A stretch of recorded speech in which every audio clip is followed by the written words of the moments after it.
Hey everyone. Well, today I'm going to show you why it's so important to make certain that you've got antifreeze coolant in your engine before real cold weather sets in. And it has nothing to do with this truck. Instead, it has to do with this tractor. So, the current owner of this tractor purchased it not even a year ago. He wanted to use it to build like a little horticulture business and needed something to haul mulch and so on and so forth. He bought it for less than $1,000 and needed a few things done to it. Got it up and running just fine, and he's been using it ever since. But apparently, for whatever reason, he either forgot to put antifreeze in it, or thought that his son did, or thought that he did, or however it happened. There was no antifreeze put in the tractor, and this being January, towards the end of the month, we've been in cold weather. It has been getting into the 30s and 20s, and it froze up. Okay, so they purchased this for exactly $1,000, and it had a radiator leak, which they haven't resolved. That's why it was low on coolant all the time. That's why they never put antifreeze in it. And my dog is coming to say hi. Hi, Mary Jane.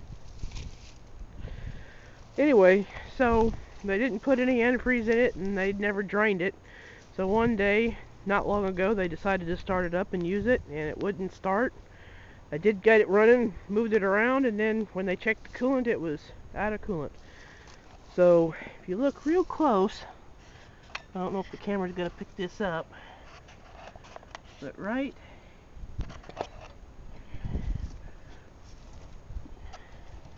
in there is where the crack is. You can see the rust line where the water's been coming down.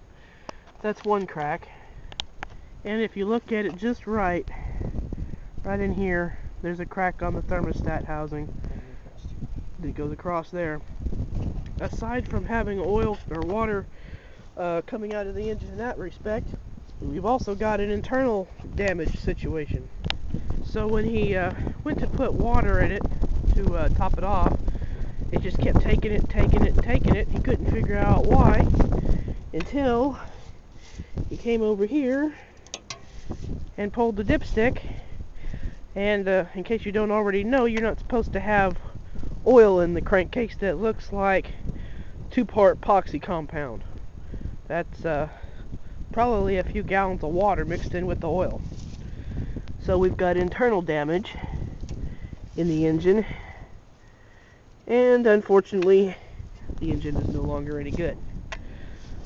It does run if you can get it to start, but obviously with water and oil, that's not an advisable situation.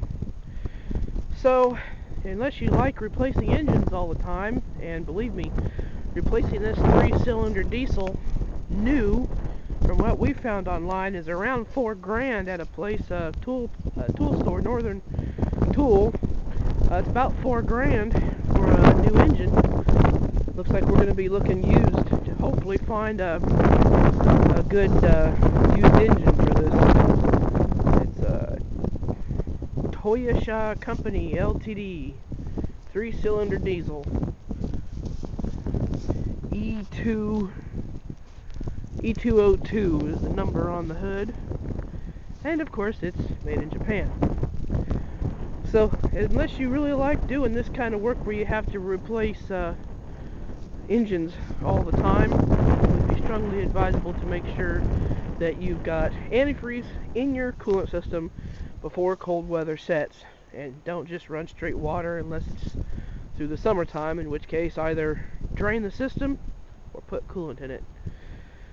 So thanks for watching, and if anybody out there knows where I can lay my hands on a reasonably priced 3-cylinder diesel to go in this, well, I'd sure like to hear from you. Otherwise, we may end up trying to do a conversion. If you watched my videos in past, you know that we've had a Volkswagen Jetta and a Volkswagen Fox on the premises. One was gas, one was diesel. Did a conversion, put the diesel engine in the gas car. Well, both cars are long since gone, but not without our reach. And the previous owner of the car is looking to maybe reacquire the 4-cylinder diesel engine and see if we can't convert it to mate with this transmission and go in here. Not sure what's going to be involved in that conversion, even if it's possible. So, thanks for watching. and have a good day.